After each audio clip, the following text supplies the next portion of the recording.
ओम शुक्लांबरधरं विष्णुं शशिवर्णं चतुर्भुजं प्रसन्नवदनं ध्यायेत् सर्वविघ्नोपशान्तये।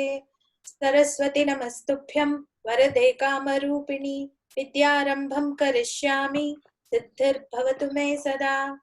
ओम गुरुर्ब्रह्मा गुरुर्विष्णुः गुरुर्देवो महेश्वरः गुरुर्साक्षात् परं ब्रह्म तस्मै श्री गुरवे नमः।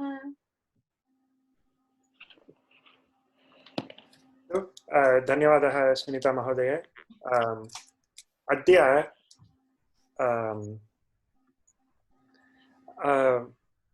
पुनरभ्यासकक्षा एव। प्रथमं विधिलिङ्ग् इत्यस्य एकं विषयं पश्यामः, तदनन्तरं सर्प्रैस् क्विस् भविष्यति।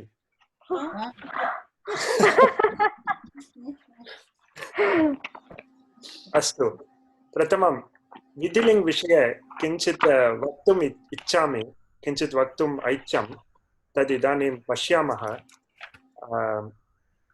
अस्तु, अद्य भानुमहोदयः नास्ति। अस्तु, प्रथमं भाग्या महोदय। क्विस् इदानीं क्विस् नास्ति, इदानीं विधिलिङ्ग् लकारस्य विषये एव। विधिलिङ्ग् लकारस्य आत्मनेपदरूपं कृपया उच्यताम्। आत्मनेपदरूपाणि वन्द् धातोः। वन्द्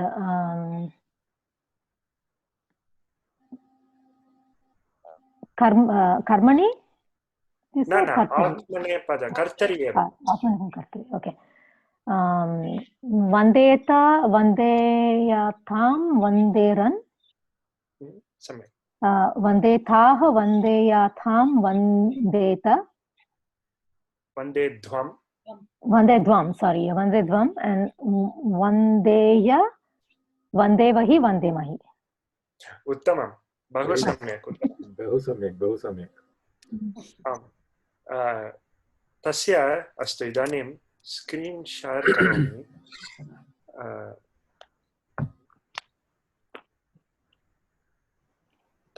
अस्तु, दृश्यते वा? दृश्यते। विधिलिङ्ग् इत्यस्य आत्मनेपदरूपाणि अस्माभिः दृष्टानि सन्ति। तत् कुत्र अस्ति? अत्र अस्ति। यथा भाग्या महोदय सम्यक्तया उक्तवती, अत्र वन्देत इत्यादि रूपाणि सन्ति। इदानीं एकम् अभ्यासं कुर्मः। अहम् एकं स्पष्टीकर्तुम् इष्टवान्। किम् इत्युक्ते, आत्मनेपदरूपाणि एतानि सन्ति, परन्तु आत्मने पदे अथवा कर्मणि प्रयोगाः कथं कर्मणि पदरूपाणि कर्मणि प्रयोगरूपाणि कथं भवन्ति इति इदानीं पश्यामः। अत्र वन्देत वन्देयातम् इति सर्वम् अस्ति। अग्रे कः मोहिनी महोदय अस्ति? तस्याः पूर्वं कोऽपि अस्ति वा? न इति मन्ये। मोहिनी महोदय, कृपया अत्र वन्देत इति अस्ति। अहम् एकं वाक्यं वदामि, तस्य वन्द् इति धातोः उपयुज्य धातुम् उपयुज्य अहम् एकं वाक्यं वदामि कर्तरिप्रयोगे। तस्य कर्मणि रूपं कृपया उच्यताम्। अस्तु? अहं देवं वन्दे। अहं देवं वन्दे। अहं देवं वन्दे. W or like would be Mandeya? न, कर्मणि प्रयोगे। I'm sorry. देवः वन्देय Deyam. Is it रूपं one? I don't know. Is it one? It would be aham would be one day, right? It would say aham. So if we add 1 year and then the pratyaya, it would be 2 years, right? न No, or it would be the same karmani prayoga because it has year in it already. न अत्र तस्मादेव अहं पृष्टवान् एतत् अहं मया देवः किमपि क्रियापदं तत्र भवति. Oh, devaha would be object, right? Devaha would be the object. Karmani prayoga, right? Vandeyata. किञ्चित् चिन्तयतु. पट् इति धातोः कर्मणि रूपमस्ति पठ्येत. पठ्येत. वन्द् इति धातोः कर्मणि रूपं किं भवति? वन्दयेत. Vandayet. Almost correct. So vanda dhatu, then add year. So vandya, vandyet. Uttamam. Sorry, Vandyet, it took me long time. you know, Vandyet or Vandyeta? Vandyet. अत्र वन्द् इति धातुः अस्ति. तस्मात् यकारः योज्यते. वन्द् य इति रूपं भवति. तस्य विधिलिङ्गकारस्य प्रथम एकवचनरूपं भवति वन्द् येत.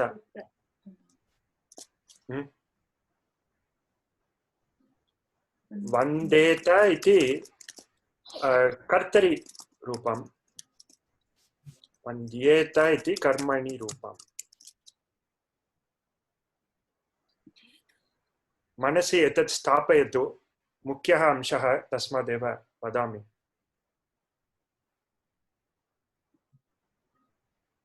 अत्र भेदः दर्शनीयः.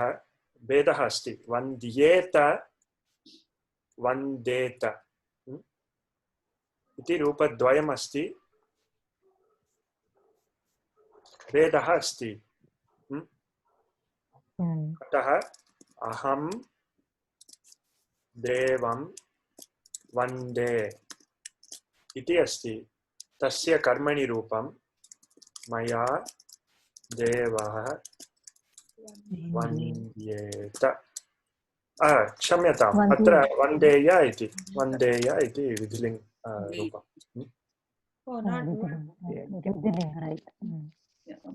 क्षम्यताम्. अहं देवं वन्देय. देवं वन्दे इति लट्लकाररूपम् अभविष्यत् चेत् अत्र किं भवेत्? वन्द्ये.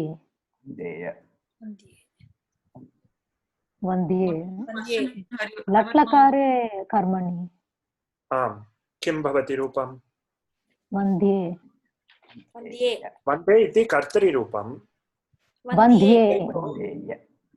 न अत्र उत्तमपुरुष क्रियापदम् अस्ति. कर्मणि प्रयोगे किं भवति?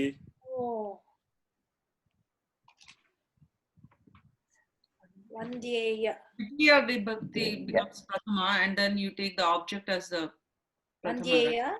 Vandyeya. अस्तु. एकं सुलभम् उदाहरणं पश्यामः. प्रथमम् अहं पाठं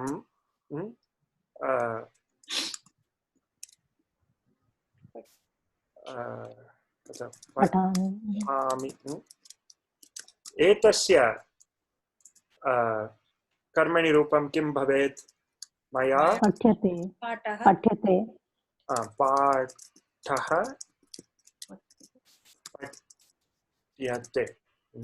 पठ्यते. अत्र पश्यन्तु. पठामि इति अस्ति. उत्तमपुरुष रूपं. पठ्यते इति प्रथमपुरुषरूपम् प्रथमपुरुषरूपम् अतः प्रथमपुरुषं कर्म अनुसरति न तु कर्ता आम् तथा एव अत्र वन्दे इति कर्ता अनुसरति परन्तु कर्मणि रूपे कर्म देवः इत्येव अनुस्रियेत अतः अत्र किं भवति अहं देवं वन्दे इत्यस्य कर्मणि रूपं मया देवः वन्द्येत वन्देत वन्द्येत वन्द्येत उत्तमम् कर्मणि प्रथमपुरुषं प्रथमपुरुषरूपं वन्देत तस्य कर्मणि रूपमस्ति वन्द्येत क्षम्यताम् अत्र लट् लकारः अस्ति किल वन्द्यते वन्द्येत इति विधिलिङ्गकाररूपं विधिलिङ्गकार right I'm not following Hayvat Madhya. What is the second form you said? लट्लकारे लट् लकार Feedback. इदानीम् अवगच्छति वा अथवा अहं देवं समानमेव अहं देवं वन्दे तस्य कर्मणि प्रयोगः मया वन्द्यते वन्दते वन्दते वन्देते वन्दन्ते वन्द्यते वन्द्यते just like patyate लट्लकार Okay. patyate लट्लकार vandyate Vandyate is a latlakara. सम्यक् Then if it is ling lakara, vandyete. then it's vandyeta Vandyeta. आम् वन्द्येत अतः आत्मनि पद धातूनां कृते रूपाणि प्रायः समानानि न सदृशानि एव दे आर् वेरि सिमिलर् अतः वन्देत इति कर्तरि रूपम् अस्ति कर्मणि रूपं वन्द्येत तथा एव एतत् लिङ्लकारे एव नास्ति सर्वेषु लकारेषु एषा एव स्थितिः कर्मणि कर्तरि आत्मनेपद धातु आत्मनेपदी अस्ति धातुः अस्ति चेत् तस्य कर्तरि कर्मणि रूपाणि सदृशानि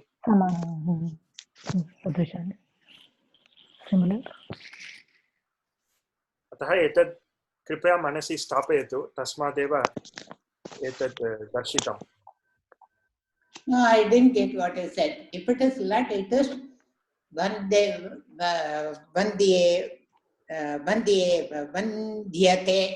वन्द्यते It is lat. If it is lat karmani, and if it is lam, it is vandyeta. वन्द्येत उत्तमं सम्यक् So this declension that can be seen. Which book they have got this karmani declension for all three purushas and the three vachanam?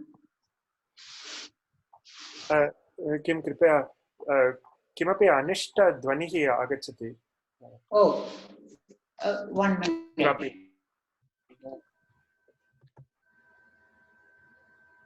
अस्तु कृपया पुनः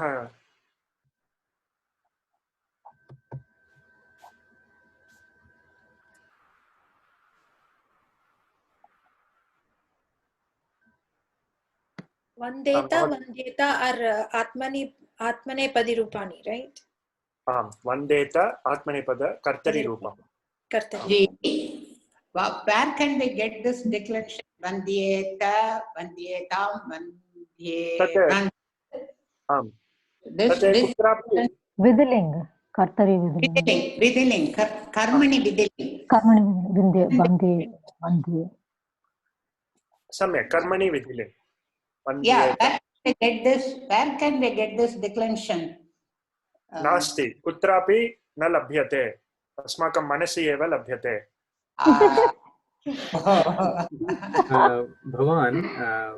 भवान् पूर्वम् उक्तवान् एकं the कर्तरि form of prathama purusha ekavachanam is it vandeta, right? Like vidhiling, for vidhiling.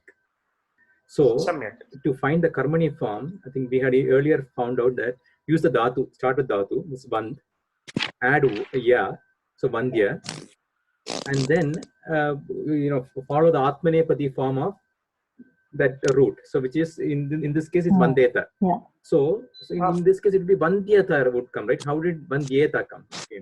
How did vandyeta come? No, I thought like Latlakara was vand iti asti kila. Vand yasya ling ling is vandeta. Vand eta atra vand asti eta asti. तथा एव अत्र पृथक् स्थापयामि वन्द् एत तथा एव वन्द्य धातुः अस्ति चेत् एषा एव स्थितिः पुनरपि Oh, I see. वन्द्य तस्मात् एत Okay. Kartari and Karmani. अस्तु. But do we have it in Pariksha syllabus? Exam syllabus? आम् अस्ति एव अहं दृष्टवान् विधिलिङ् कर्तरि कर्मणि सन्ति स्तः. एकः प्रश्नः अस्ति हैवत् महोदय. There are certain verbs where the karmani and atmanepadi are same, like mriyate or something. How is that? How does that happen? इदानीं दर्शयामि. विद् इति एकः धातुः अस्ति. विद् अत्र टु नो अथवा टु सी वेद इति अस्ति किल, तत् विद् धातोः एव जायते. विद् तस्य कर्तरि रूपम् अस्ति विद्यते. तथापि तस्य कर्मणि रूपमपि विद्यते एव. How come? रूपभेदः नास्ति. Because we add this and year and they also become the same, right? But the process is like we still add the year and they, right? एतद् अस्माकम् अवगमनार्थम् एव. So this is not a rule that you see anywhere. वस्तुतः there are so many other rules. Like if you take for who, तत्र कर्मणि रूपम् अस्ति भूयते, न तु भूयिते अथवा किमपि अन्यत्. So तथा एव दा इति अस्ति किल, तस्य दीयते इति रूपम् अस्ति. So there are different rules depending on the Gana. group of dhatu, gana. तत् सर्वम् अग्रे एव दर्शनीयम्. इदानीं वयं जानीमः एतानि एव रूपाणि इति. Ji, there was a sentence in Homer which didn't have any karma. कुत्र? So, in our Grahakarya. आम्, परन्तु क्षम्यताम्, अत्र नास्ति. एतद् वा यूयं कदापि न स्पर्धद्वे. स्पर्धद्वम् एव किल. आम्, स्पर्धद्वे इति. स्पर्धद्वे. स्पर्धद्वे would be atmanepadi, madhyam purusha bahuvachan. For Latlakar. Yeah, it's Lotlakar, right? No, Spardhadve. Yeah. Oh, Latlakar. Spardhadve. Tasya astu. Atra karma nasti. एतत् उदाहरणं वा शारदा महोदय? एतत् वा? अस्माभिः राष्ट्रहिताय यतेमहि. अत्र आमां वयं राष्ट्रहिताय यतामहे. अस्तु, इदानीं क्रमशः गच्छामः. अत्र पञ्चवाक्यानि सन्ति. गृहपाठे अपि आसन्, तथापि अद्य कक्षायां वयं कुर्मः एतानि रूपाणि. बहु मुख्यः अस्ति एतस्य अवगमनम् अतः इदानीं कुर्मः। अस्तु, मोहिनी महोदयायाः क्रमः अभवत्। अग्रे कः भवति?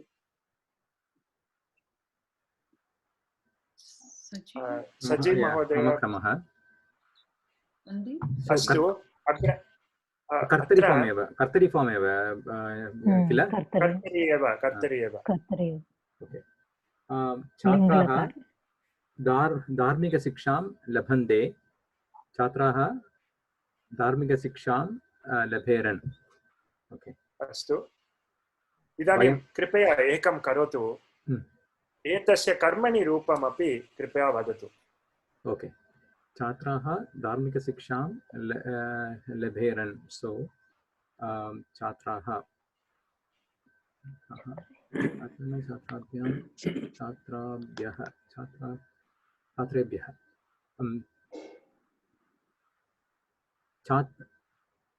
छात्रेभ्यः छात्रैः, or like it can be छात्राभ्यः, if it's a girls, छात्राभिः or छात्रैः धार्मिकशिक्षा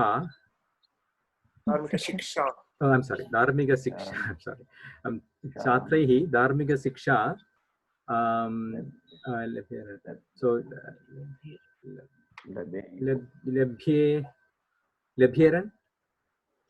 लभ्येरन्। उत्तमम्। अस्तु, एतत् करोतु। अग्रिमं छात्राभिः धार्मिकशिक्षा लभते, right? I mean, if it be कर्मणि, right? In कर्मणि विधिलिङ्ग्. कर्मणि विधिलिङ्ग् would be labhet. लभेरन् बहुवचनम्। आत्मनेपदी धातु। Dharmika shiksha, how can dharmika shiksha be bahuvachana? Yeah, it's not bahuvachana, that's right. Yeah. सम्यक्। लभ्येत। I'm sorry.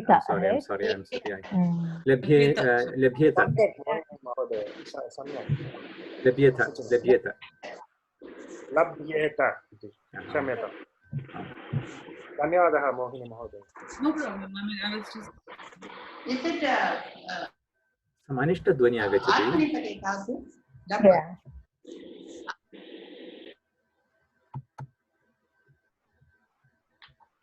अस्तु, सजीव महोदय कृपया अग्रिमम् अपि वाक्यं करोतु।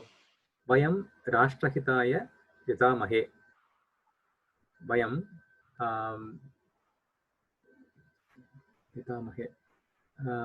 वयं राष्ट्रहिताय यतामहि। यत् धातु यतामहि।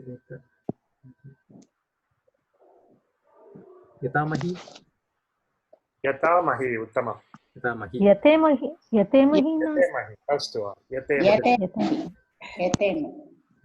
So no. Is it यतेमहि? यत् आत्मनेपदी form or परस्मैपदी form? यत् आत्मनेपदी. So यतेमहि. Okay. वयं राष्ट्रहिताय यतेमहि। अस्माभिः राष्ट्रहिताय राष्ट्रहिताय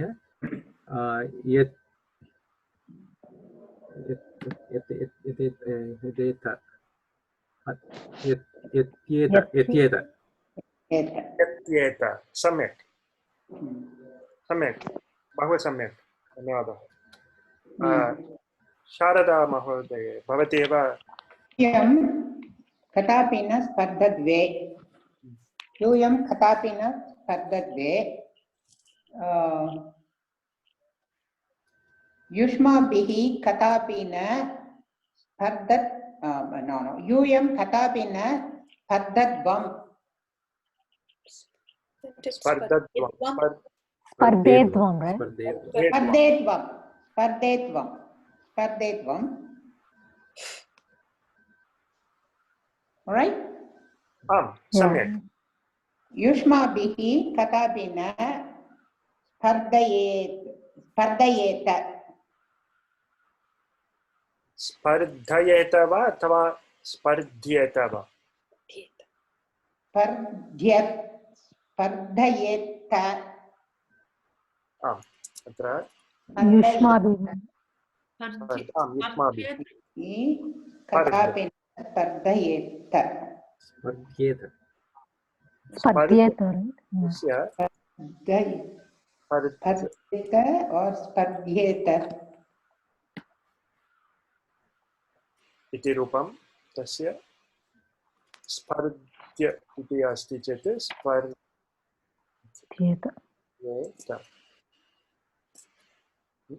स्पर्ध्येत स्पर्धयेत स्पर्ध्येत स्पर्ध्येत ओ स्पर्ध्येत इव स्पर्ध्येत अस्तु धन्यवादः। अग्रे सुनीता महोदये भवती अपि एकं वाक्यं करोतु। चतुर्थं वाक्यं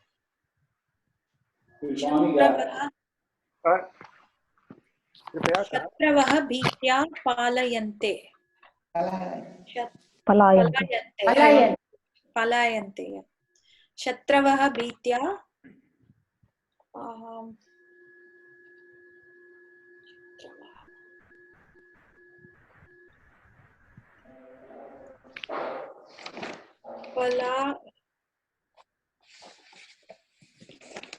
विधिलिङ्गे वा कर्तरी रूपम्?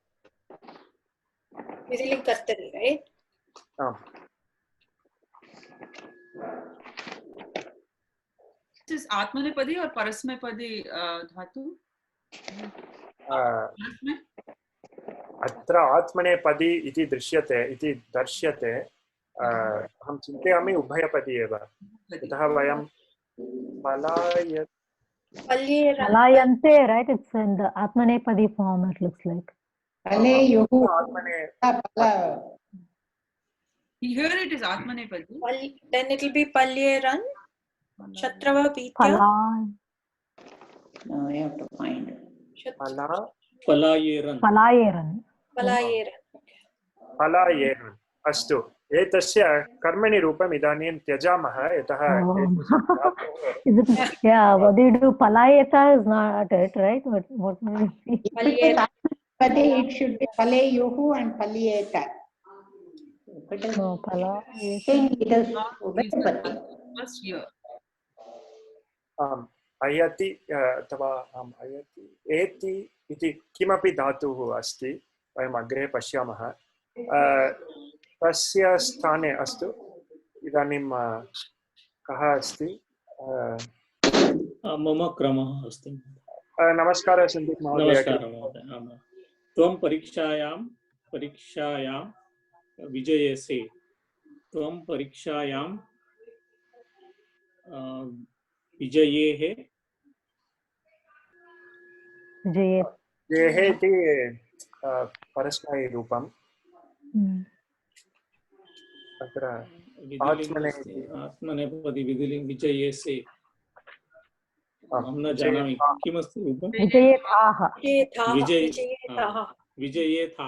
क्षम्यतां, विजयेथाः। कृपया तस्य कर्मणि अपि रूपं। त्वया परीक्षायां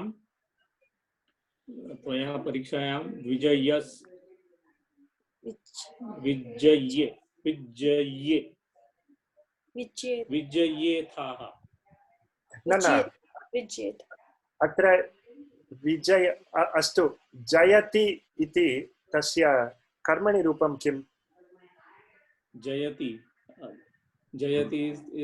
is कर्मणि रूपं से जीयते। अत्र किं भवति? विजीयत्। त्वया परीक्षायां विजीयेत।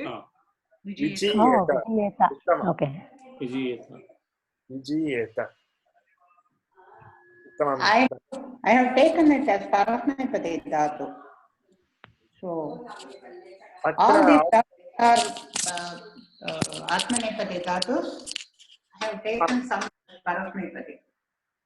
एवं न अत्र सर्वे धातवः आत्मनेपदिनः एव तु धातवः अत्र जै इति धातुः जी इति धातुः परस्मैपदी एव परन्तु वि उपसर्गसहितम् आत्मने पदरूपाणि सन्ति अतः विजयस्य इति आत्मने रूपमेव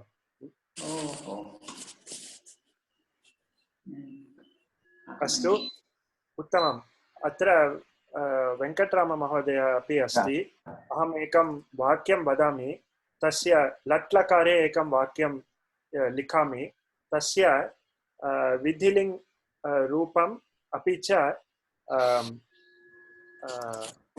कर्मणि विधिलिङ्ग् कर्मणि रूपं कृपया वदतु अस्तु किं भवेत् भवन्तः अपि एकं वाक्यं वदन्तु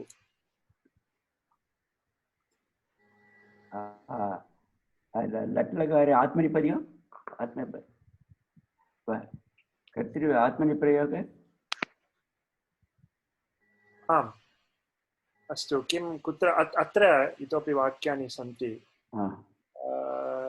अस्तु भुञ्जिति तस्य भुञ्जीत इति आगच्छति तत्र न गच्छामः अस्तु एतत् करोतु अथवा वयं घोरं तपामहे विधिलिङ्ग् परिवर्तनं करणीयं कृपया कृपया वयं अस्माभिः कर्तरि एव प्रथमं कर्तरि एव वयं घोरं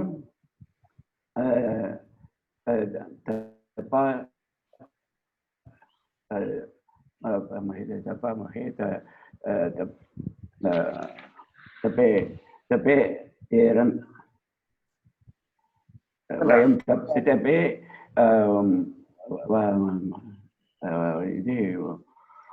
कर्तरि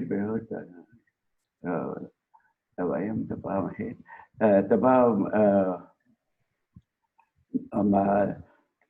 तपामहि तपेमहि वयं घोरं तपेमहि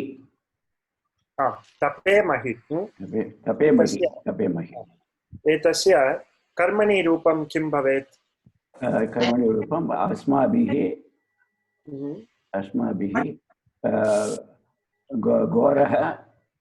घोरम् इति घोरं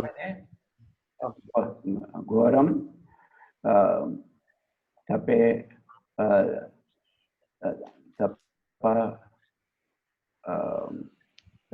वयं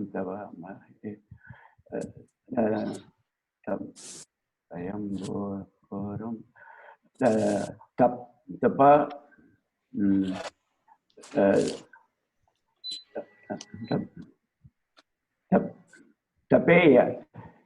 तपेयते वयं घोरं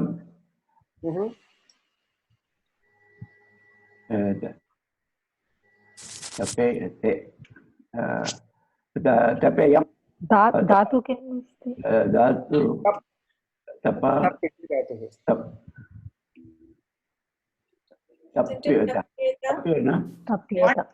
Meaning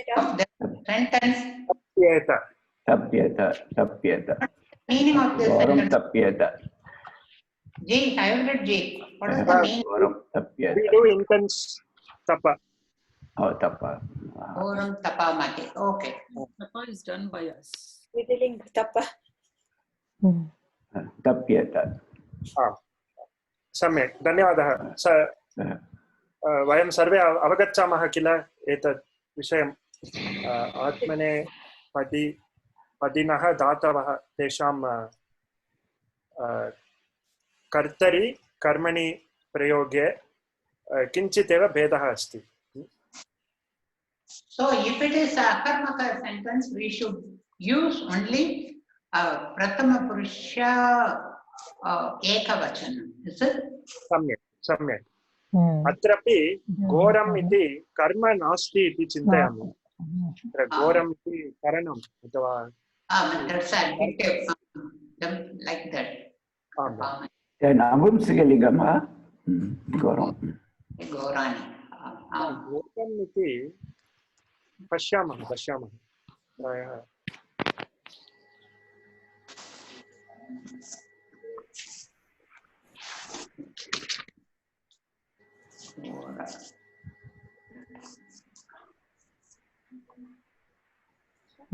अत्र नास्ति अत्र घोर इति अपि पदमेव इति चिन्तयामि घोरमेव तिष्ठति इति चिन्तयामि अग्रे दृष्ट्वा वदामि Got it, the box. अस्तु एतत् समाप्तं विधिलिङ् लकारे केऽपि प्रश्नाः सन्ति वा प्रश्नः नास्ति परन्तु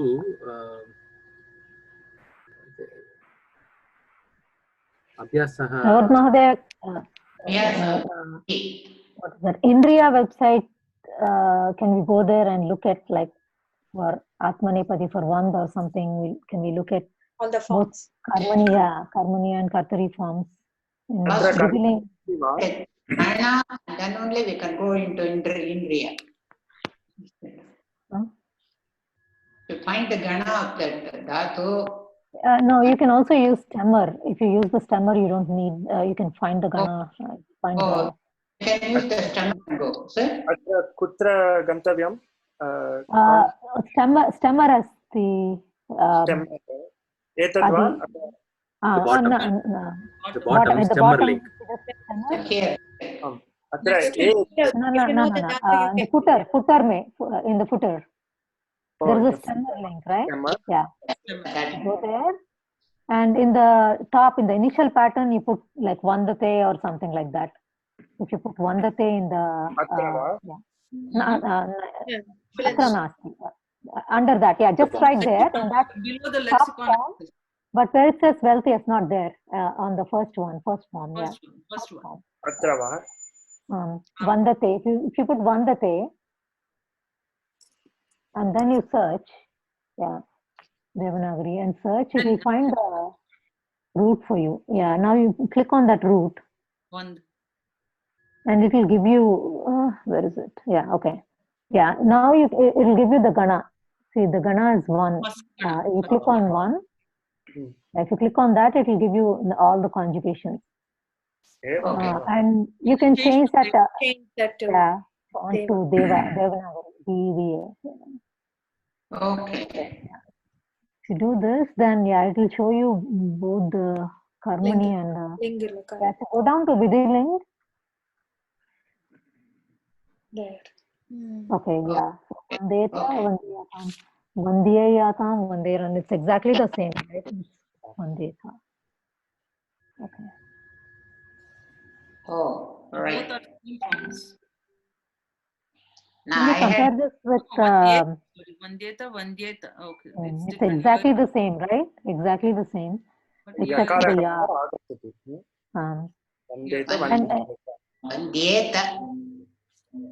If you go to Lattakara, it's exactly the same too, right? Okay. Vandyate. Yeah. But can we trust this site? Because sometimes it just makes its own thing. If you do it this way, you can trust it. You can't. No, if you go through the go through the initial pattern and have it identify the root, then you can trust it.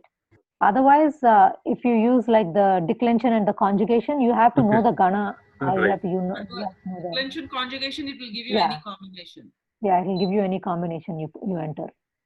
एवं वा अस्तु उत्तमम् धन्यवादः भाग्य महोदय अत्र पश्यन्तु आत्मने पदि धातुः इत्यस्मात् कर्तरि कर्मणि प्रयोगाणां सदृशत्वम् अत्र अवन्दत Amanyata. So this one gives the karmani forms too. That's the advantage. But this way it's easier to remember actually.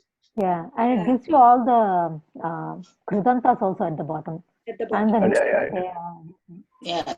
Bottom it will give any year, everything. all the forms. And then it will give the avyaya In the forms Nishpratyaya. further. Okay. And the avyaya forms too. Tuman pratyaya. Avyaya and then. Yap Can pratyaya. you, is that the end of it, or can you scroll down further? Tavadeva. That's it. अस्तु बहु सम्यक् उत्तमं धन्यवादः भाग्यम्. I use this all the time. एवमेव. एकं प्रश्नम् अस्ति. So in Kartari form also, sorry, not Kartari, Parasmapati form api etat sutram upayogtum shaknoti va? The same ya dhatu plus ya. Okay. We can look at something like that. Maybe patati or something like that.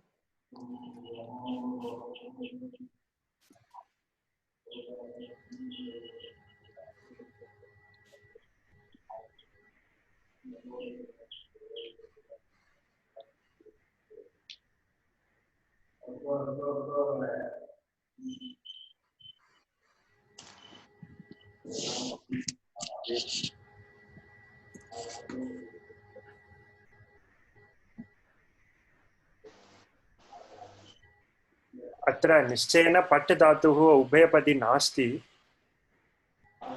अत्र पठते इति अस्ति इति न जानामि, परन्तु पश्यन्तु पठति इति अस्ति, पठ्यते. So Atmanepati, we can look at the comparison. Get the Atmanepati form for Pat Dhatu and then add a Y in ya between. So for in that respect itself. In that respect itself. Yeah.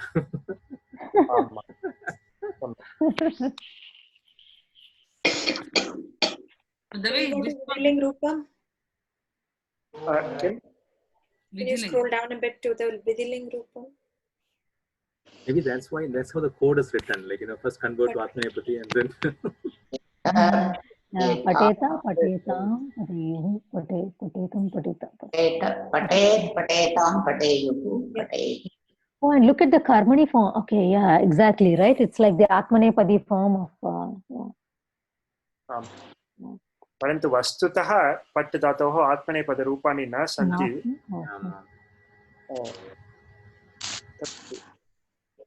Is he doing that just because we can add year to that and then get the karmani form? तदेव सजीव महोदय उक्तवान्. प्रायः I mean, otherwise there's no way to decline that. There is no need to do the Atmanepadi forms for a Parasmapadi dhatu. But if you have to do the karmani, you need that. That's probably why, like Sajid. If you scroll up, does it say Parasmapadi or at the top? Usually, I think it says. This one doesn't. Pratyayanta dhatu.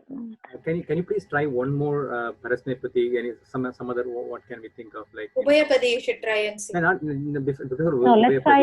Let's try one more Parasmapati, please. Some. Gachati. Yeah. Gachati. Gam dhatu. Gam dhatu or gachati. Yeah.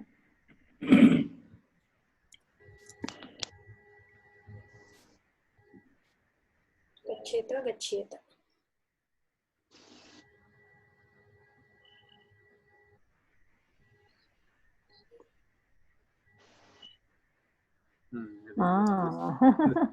It's Here also it gives. So I think the behind the scenes, they are doing this logic. So they display it for us. Or maybe they just give it like a combination, irrespective of where the dhatu comes from. अस्तु तर्हि एकं कुर्मः. There are very difficult, unnatural looking conjugations. तद् इदानीं पश्यामः. Wish. Wish. Vishna. Jiyate, you said, right? Jay. No. ओ जी अपि आम् तदपि कर्तुं शक्नुमः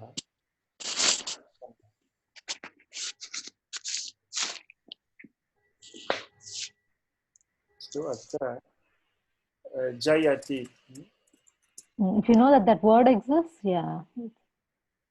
Let's put a G, yeah.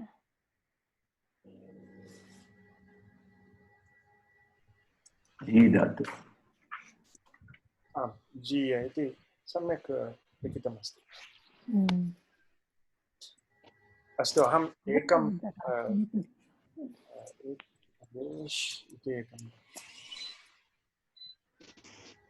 अस्तु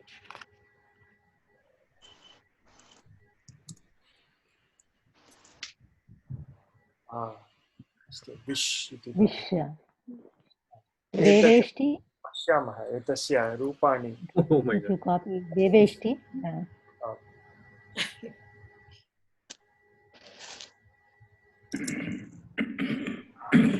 Deveshti.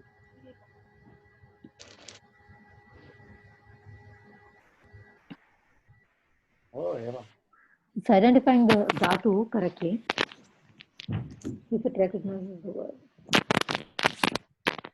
गीयते अस्तु Wow. ददाति Yeah, but सम्यक् this is Viveshti, right? They're saying they did it correctly do it? आम् आम् आम् सम्यक् एव No, Viveshti, this is it, right? आम् आम् आम् वेवेष्टि Viveshti. Oh, Yeah. Viveshti. अस्तु तर्हि अत्र बिहैण्ड् द सीन्स् इञ्जिन् एव अस्ति न तु This is different than what Ashtadhyayi says, right? आम् आम् आम् ashtadhyayi.com सूत्र अनुसारेण एव कृतं so there is an encoding of all the sutras अत्र पश्यामः चेत् कथं रूपं How it was derived, yeah. आसीत् इति स्टेप्स् क्रमशः गच्छति So this is the site by Nilesh Bodas, right? He is the one.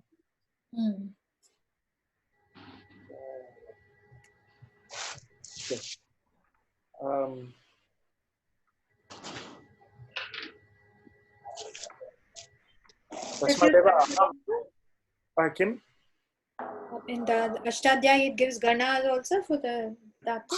अत्र अस्ति 3 Three, Oh. yeah. तृतीयगणे अस्ति But and the Kridantas it doesn't give, right? Yeah. Kridanta Rupam No, is not. it hasn't updated to the Krunda. It says it will update, but it doesn't. आम् आम् आम् Yeah, upload it.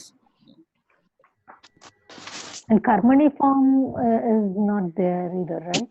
This one. न न अत्र कर्मणि farms नास्ति I know he is working on इट् इदानीं नास्ति तत्र एतावत् पर्यन्तं the only reliable source for conjugation of verbs I have seen is ashtadhyayi.com because all the sutras have been taken into account, not just an engine that leave out some sutras. So here Ashtadhyayi, if you put Patha, it will show only Parasmaipadi. If I put Kim Mahodaya? Patha dhatu. Pat.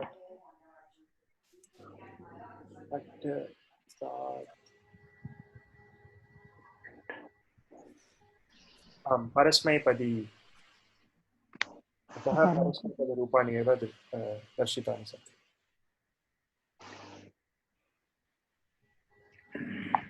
सम्यक् अस्तु इदानीं अस्तु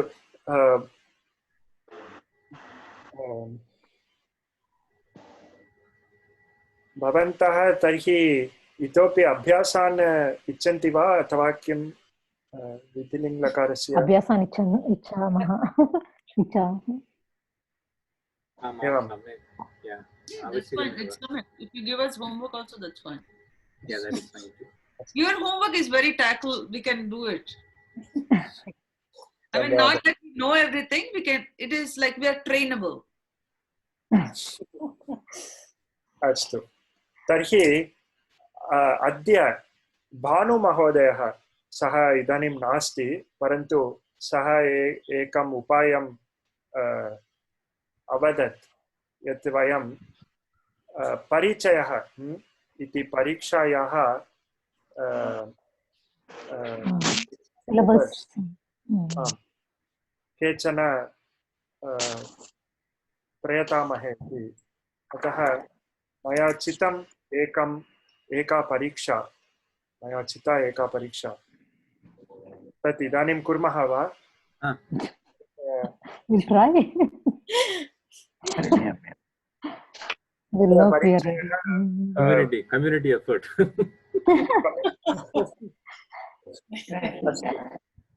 अत्र आदिमाः केचन प्रश्नाः, the first few questions पुस्तकादेव सन्ति. They refer to very specific things in the book that you just have to know. उदाहरणार्थम् अत्र दिलीपः केषु राज्यभारं निकृतवान् इति तस्य उत्तरं वयं जानीम एव. We have to know from the book. Based on the story. Which book? The Parichaya book, right? Parichaya book. तस्मिन् कार्यादे अतः एतत् सर्वं वयं त्यजामः. इदानीं कर्तुं तस्य अनर्थः भवति. अतः वयं व्याकरण अंशान् एव पश्यामः. अत्र इतः आरभ्य प्रश्नाः वयं कर्तुं शक्नुमः. अतः भाग्या महोदये भवती एव आरम्भं करोतु. अत्र एतत् करोतु कृपया एकम्. ओके, स्मरति. रमेशः तस्य पुत्रं स्मरति. उत्तमम् उत्तमम्. अस्तु, इतोपि एकम्. श्रूयताम्.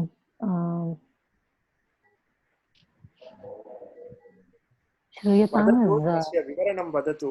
श्रूयताम् इति कः लकारः, कः प्रयोगः, पुरुषः? स्मरति प्रथमपुरुष एकवचनं. लट्लकारः. सारी. श्रूयताम्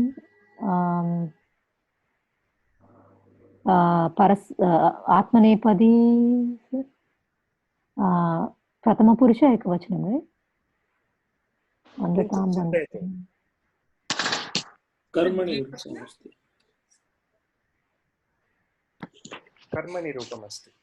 कर्मणि रूपमस्ति. वन्दतां. really? कर्मणि रूपं वा? How is it कर्मणि? वन्दतां वन्देतां वन्दन्तां, right?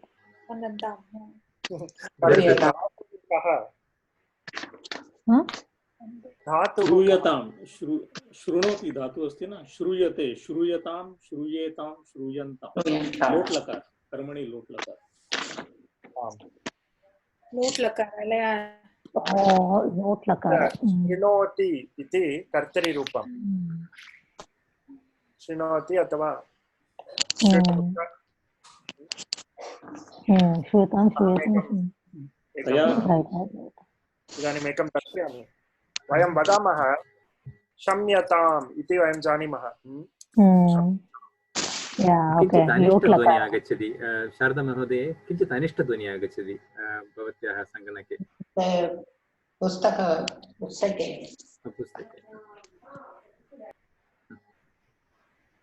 अस्तु, क्षम्यतां. तर्हि इत्यस्य विवरणं किम्? लट्लकारः प्रथमपुरुष. अत्र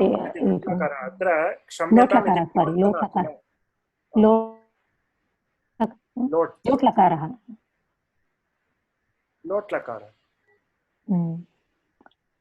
कः प्रयोगः? कर्तरि वा कर्मणि?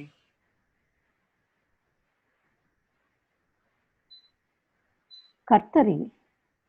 लोट् वा कथं? कर्मणि. I think कर्मणि.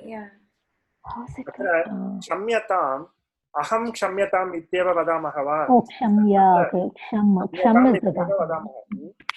तत्र Yeah. To memorize all this is it is to be Yeah, I mean, think, yeah, okay, yeah, the dhatu is ksham, right? Ksham is the dhatu, right? Kshamyatam, क्षम right? धातुः अस्ति तस्य Karmani, लोट् right? कर्मणि रूपं प्रथमपुरुष एकवचनरूपम्। कृपया एतत् मनसि स्थापयन्तु। क्षम्यताम् इति वयं सर्वे जानीमः, तस्मात् ताम् इति कुत्रापि पश्यामः चेत् तत् लोट् लकारः इति जानीमः। लोट् Is it लकारः ekavachana? Kshamyatam? Yeah.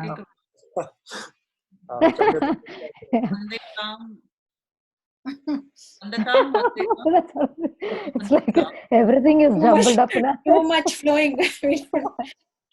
All tables are jumbled up. Yeah. न परन्तु वयं क्षम्यताम् इति शब्दं जानीमः किल? आम् तस्मादेव अहं तादृशम् उदाहरणं ददामि। अत्र क्षम धातोः कर्तरी फार्म् कः? क्षमते और क्षमति? क्षमते। पश्यामः।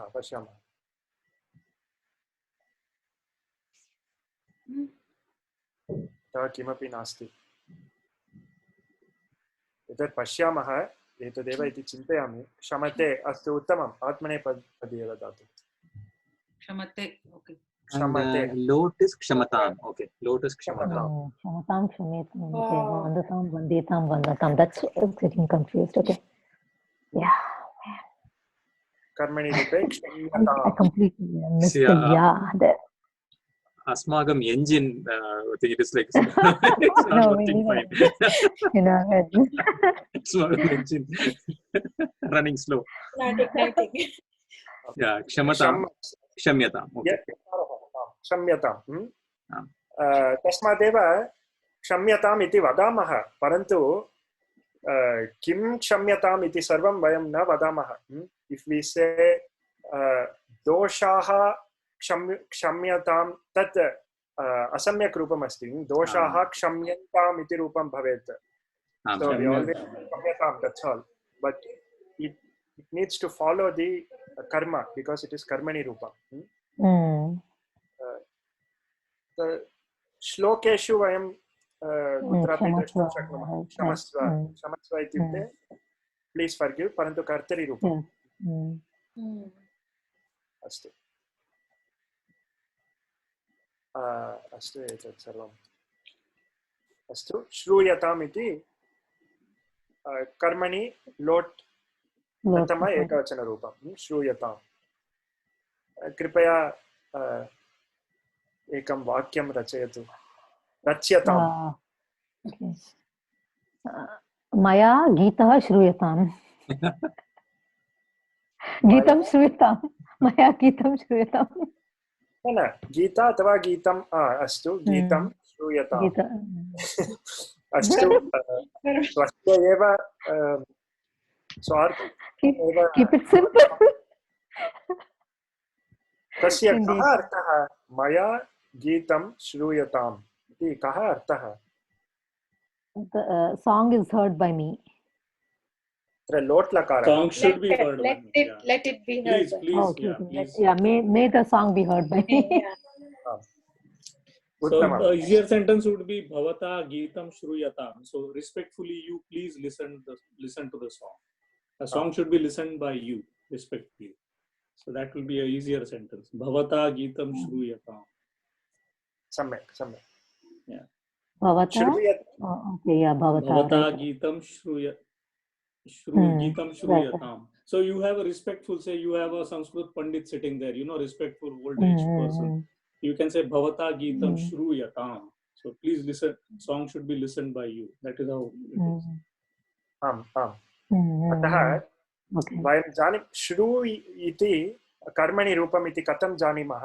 श्रूयते इति वयं जानीमः। श्रूयते वा इति प्रश्नः अस्ति। श्रूयते इत्यस्य पदस्य विवरणं किम्? भाग्या महोदय, भवती एव वदतु। Oh my Shruyate. God. Shruyate. But we use all of these. Not difficult. Yeah. Shruyate, Latlakaraha, right? प्रयोगः कः?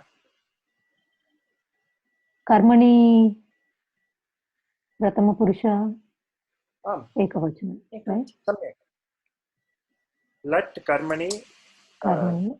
प्रथमपुरुष Lat एकवचनं. Karmani. श्रूयते अथवा किमपि श्रूयते वा? So the Kartari form be Shrunoti, right? Shrunoti? शृणोति. अथवा Shrunoti. शृणोतु अत्र लोट् लकारः अस्ति. श्रूयते इत्युक्ते आम् शृणोति. Yeah, Shruyate is Latlakara. So that's a different, doesn't work the way we, so the noise dropped, right? Shrunoti and all the noise, Shruyate, it became Shruyate. आम् अत्र न अहं तदपि दर्शयामि. श्रु इति धातुः.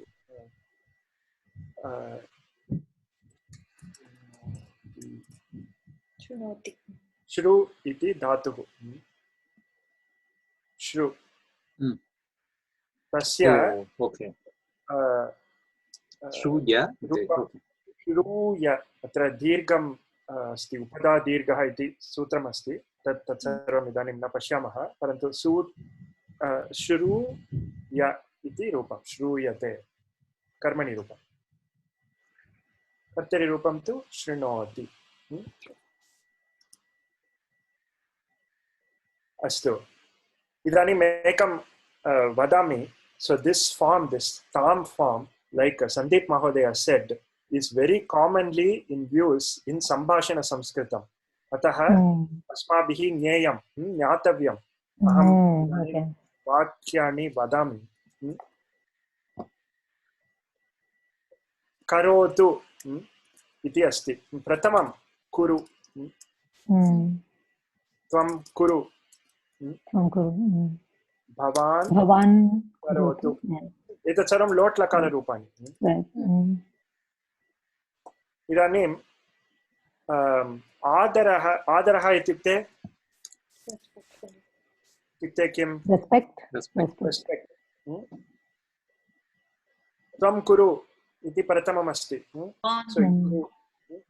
अत्र वस्तुतः त्वं भवान् इत्यनयोः भेदः नास्ति. There is really no difference. Both are equal level of respect.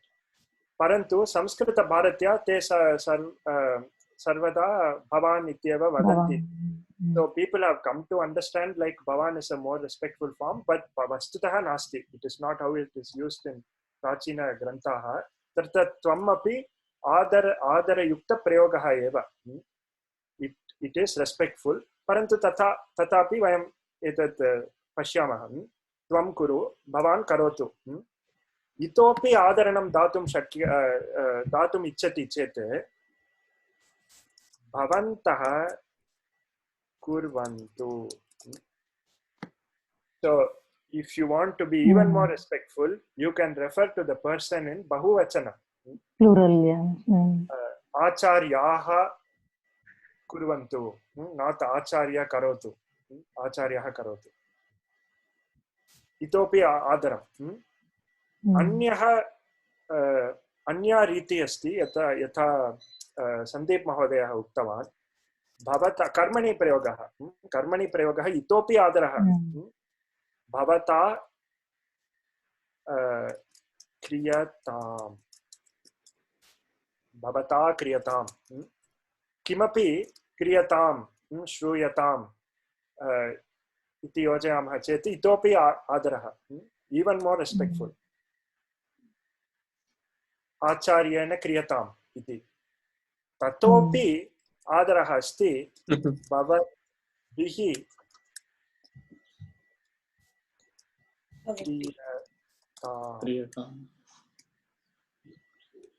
क्रियताम्.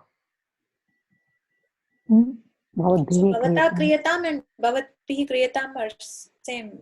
आम्, परन्तु बहुवचनरूपम् अस्ति अत्र. Yeah, bahuvachan. Okay.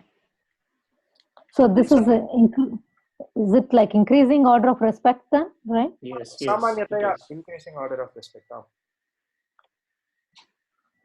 परन्तु बहुवचनरूपं तु तदपि बहु आधारेण एव. So it's not like a strict order, परन्तु सामान्यतया. अतः वयं प्रौढभाषां पश्यामः चेत् in usage by very educated people, ते बहुत्र ताम् इत्येव वदन्ति.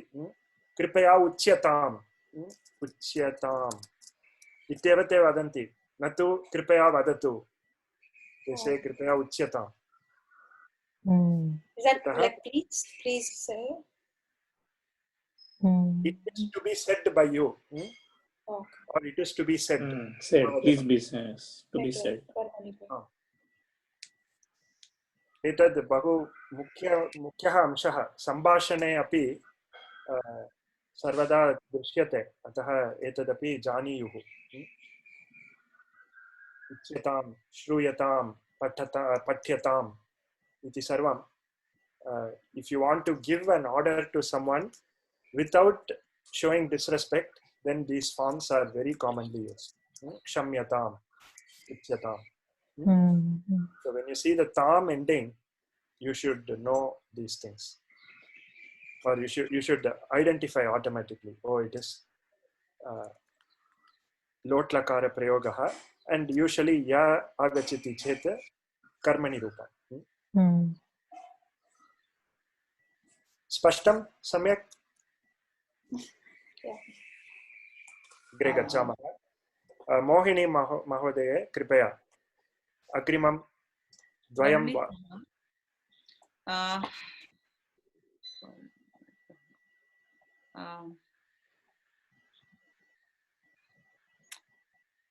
अहं न जानामि वर्णितः.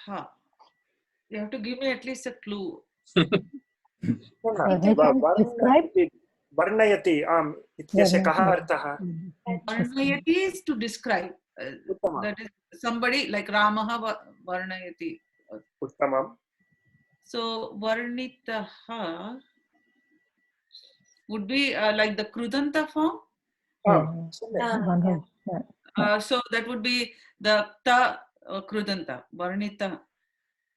So it has to be used in karmani prayoga because it's the ta pratyaya. Ramena kavyam varnitaha. Kavyam va? Kavyam gadu. Wait. Ramena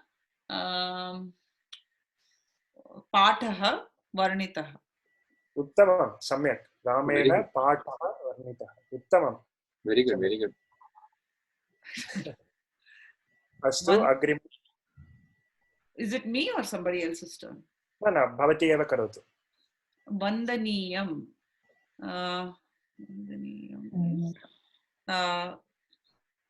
Is it aniyar pratyaya? I don't know. Vandaniyam. So it should be like, you know, vandaniyam.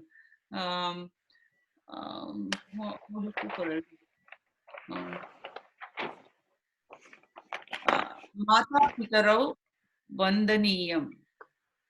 I don't know. इतोपि किञ्चित् चिन्तयतु. माता पितरौ इति द्विवचने अस्ति. द्विवचने अस्ति. So how would you say like elders? Elders ante like आचार्यः. न, अत्र एकवचनमेव रूपं वन्दनीयम्. अतः एकवचने एव कर्म भवेत्. देवः वन्दनीयम्. देवः वन्दनीयं. परन्तु अत्र वन्दनीयः इति भवति किल, देवः वन्दनीयः. So is it karmani? Then we have to, I don't know. कर्म पदस्य लिङ्गवचन विभक्तिः. You can say devam vandaniyam. न, देवः इति पुल्लिङ्गशब्दः. अतः नपुंसकलिङ्ग. So we have to use what would be that? Can we say acharyasya jnanam vandaniyam? उत्तमं, तत् सम्यक्. ज्ञानं वन्दनीयम्, आचार्यस्य ज्ञानं वन्दनीयम्. उत्तमम्, उत्तमं. देवं वन्दनीयं. देवः वन्दनीयः. देवः वन्दनीयः ओ ज्ञानं वन्दनीयः राष्ट्रगीतं वन्दनीयम् Yeah.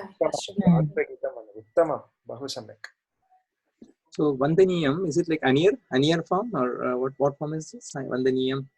Yeah, Aniyar. Aniyar. Okay. Aniyar for a Napumsakalinga, right? Napumsakam Aniyar form. नपुंसके एकवचनं प्रथमा विभक्ति एकवचनम् अथवा द्वितीया विभक्ति अपि भवितुम् अर्हति परन्तु तत् वाक्य निर्माणं सम्यक् भवेत्. So if you want to use vandaniyam in the dvitiya vibhakti, I mean it becomes complicated. I don't want to confuse everyone even more. But you can say something like tvam tvam api bhavan vandaniyam pustakam patehe, something like this. So you should read the book that should something like that. You should read the reverend, like respected book or something. Vandaniyam Rashtrageetam Shrunotu. It's an adjective, right? Vandaniyam Rashtrageetam Shrunotu. Rashtrageetam Shrunotu. अत्र शृणु इति त्वम् इति अस्मात् क्षम्यतां नु वन्दनीयं राष्ट्र अत्र वन्दनीयम् इति राष्ट्रगीतस्य विशेषणपदमस्ति अतः एतादृशमपि वाक्यं रचयितुं शक्नुमः परन्तु I mean to keep it simple just have वन्दनीयं राष्ट्रगीतम् अस्तु सजीव महोदय भवान् कर्मणि फॉर्म ऑफ पृच् धातु कर्मणि फॉर्म एकवचनं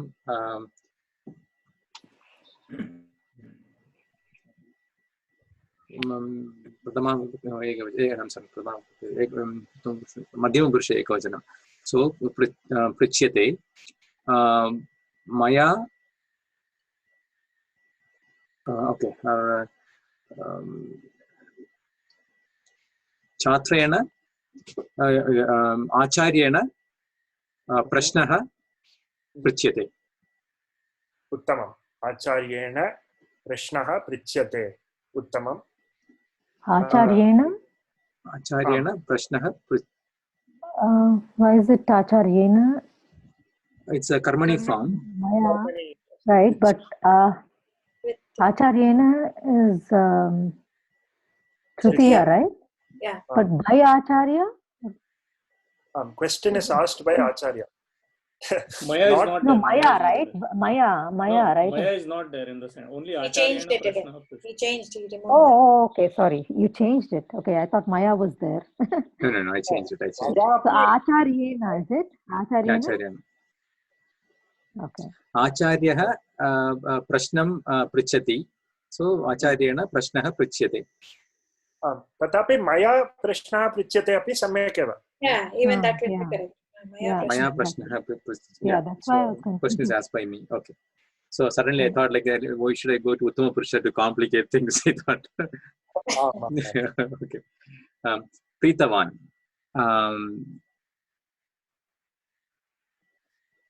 I don't know if they meant to ask this. Pritavan is Pritavan, okay, not Pitavan, Pritavan. I think they meant pleased. to ask Pritavan. Pritavan, pleased. Samyak. नृपः कवितां श्रुत्वा प्रीतवान् अस्तु इतोपि सम्यक् भवति नृपः कवितया प्रीतवान् was pleased by the kavita.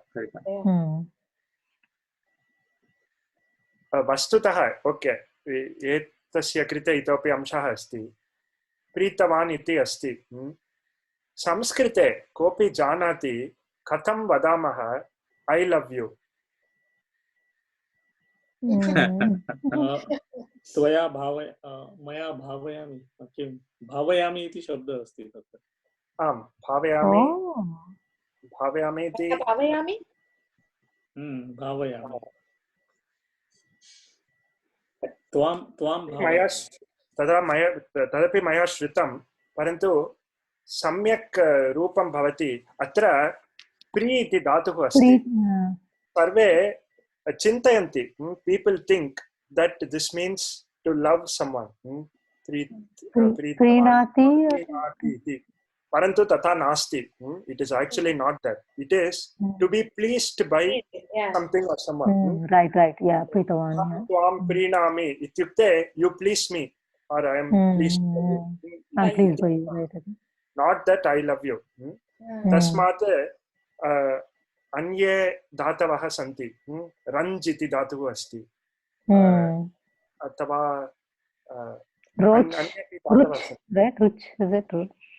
रोचते like yeah there is another one snishyate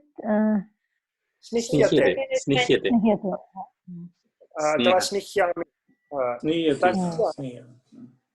स्निह् इति धातुः एकः अंशः अस्ति तस्मादेव मया सप्तमी चतुर्थी स्निह् इति धातुं पश्यामः सप्तमी right yeah अकर्मकः अस्ति what does it mean okay we cannot use karma स्निह् इति धातुः अकर्मकः अस्ति तस्मादेव अहं त्वयि स्निह्यामि परन्तु it's like my love is in you something in you exactly yeah saptami yeah that's how I remember it it's something different yeah I'm in love with you तदपि भवेत् अतः अत्र स्निह्यामि इत्युक्ते अहं भवन्तं स्निह्यामि इति न वदामः it's meaningless in Sanskritam because snih is akarmaka dhatu etat sarvam janeयुः these are the most important so what is the right usage aham bhavantam instead of that or aham bhavatim or how do you use it chaturthi right so how will it be saptami oh yin okay vayi yeah so if someone tells you this they really know Sanskritam and you have to accept their proposal well I knew that but I don't know Sanskritam I'm invalidating it bhavati Sanskritam samyak janati oh yeah atra pashyantu if you are telling okay if this is tvayi iti sarvatra सम्यक् परन्तु अहं पुरुषः एकां महिलां प्रति वदामि तर्हि अत्र किं भवति त्वयि if you want to use भवति तर्हि अत्र किं भवत्यां only we should learn to know Sanskritam bhavati bhavatyam okay bhavati right bhavatyam but that's like I mean why is still correct right because tvayi sarvatra samyak yeah okay parantu bhavatyam the feminine form like if you want to no if you want like do it respectfully then bhavatyam astu bhavatyam va kim asti atra bhavati right bhavati bhavan ityasya madhyam bhavatyam right yeah bhavatyam iti chintayami parantu bhavati right bhavati is the no bhavati pratipadikam takaranta shabdah takaranta strilinga takaranta strilinga अस्तु अत्र भवत्याम् इत्येव चिन्तयामि भवति इत्युक्ते female is telling to male इति चेत् भवति अथवा someone is telling to me अत्र सर्वं भवतः भवति अपि अत्र एतादृशमेव भवति अस्तु तथा एव अनुरजामि इति अन्यः धातुः अस्ति this also means the same or somewhat the same, but I think this is a more intense form of snihyami. Increasing order of intensity. I am behind you. I am अत्रापि रञ्जिति धातुः अपि अकर्मकः एव अस्ति अत्रापि त्वयि इत्येव That's also saptami only you have to use that. सप्तमी अस्तु अत्र एकं वक्तुम् इच्छामि there is an excellent series Anurajami called Bhasha Kaushalam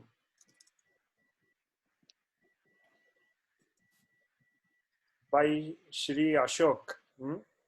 So if you view this, there are lots of very important things in Sambhashanam you can learn.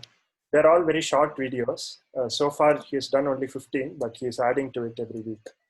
Ataha etat pashyantu.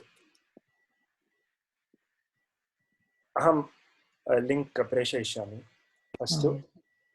Itopi kechana कांश्चन अंशान् कुर्मः इदानीं शारदा महोदय भवती अथवा सन्दीप महोदय कृपया वदतु न्यायालयः चोरं दण्डयेत् उत्तमं तदनन्तरं चोरितं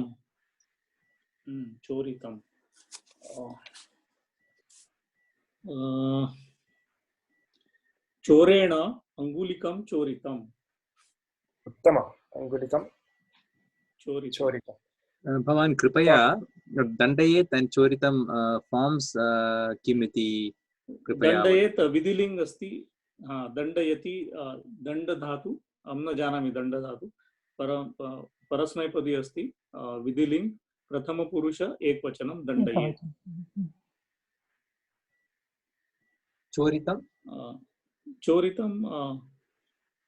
चोरितं किं वदामि तव्यत्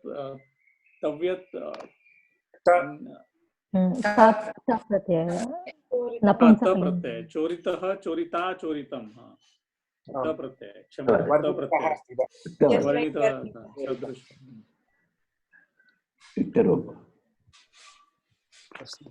नपुंसकलिङ्गं right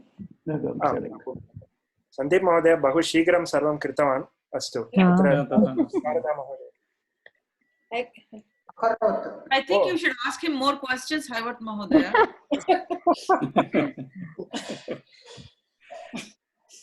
Akarot,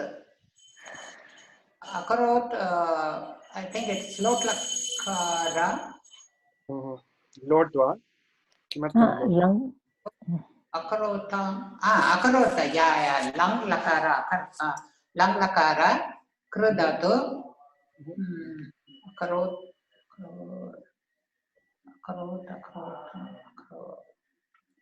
Akarot. Lang lakara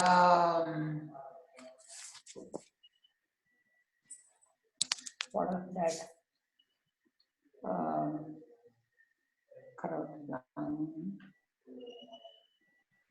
Some sentence.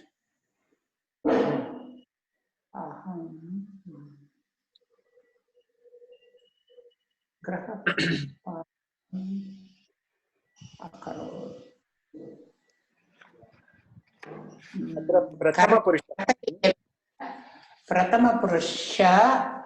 कर्तरि एव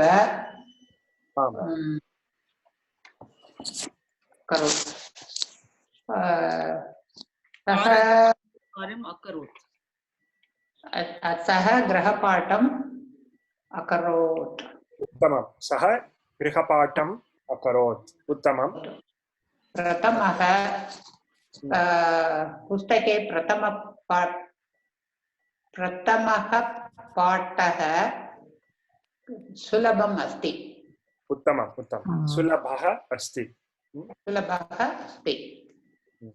विशेषणविशेषभावः। आम् धन्यवादः। उत्तमं शारदा महोदय। अस्तु अग्रे सुनीता महोदय भवती अपि करोतु। गन्तुम्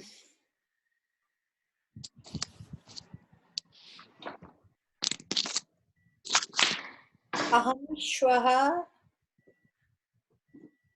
कार्यालयं गन्तुं न शक्नोमि। उत्तमं। राइट तुमुन् प्रत्यय तुमुन् प्रत्यय क्रीडित्वा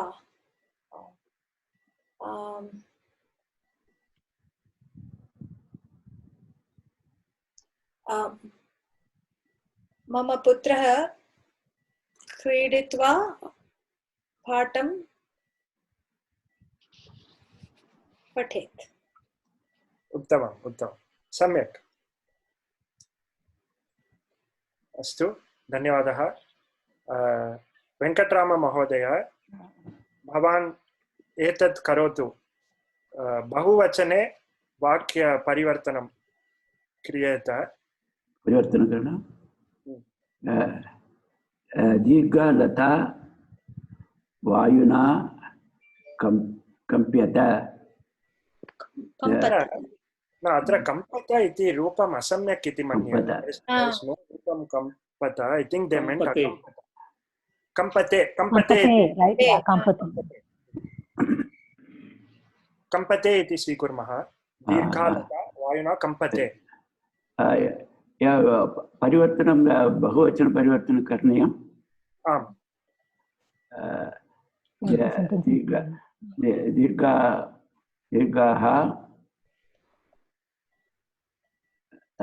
दीर्घाः लताः वायुना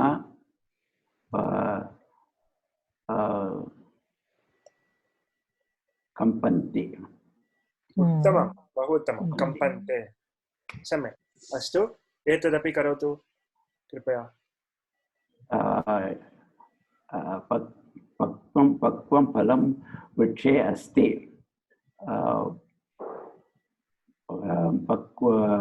पक्वानि फलानि वृक्षे सन्ति।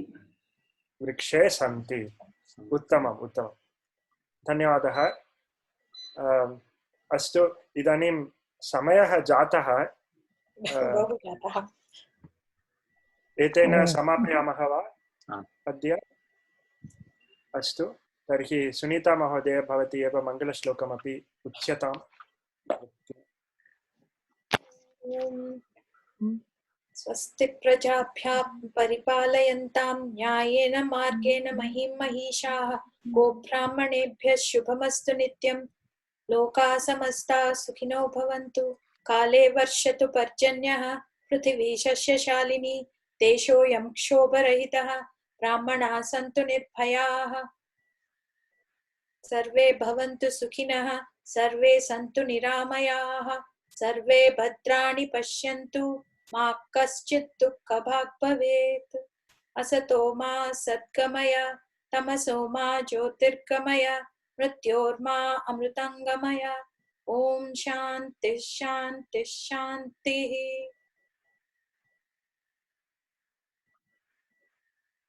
धन्यवादः।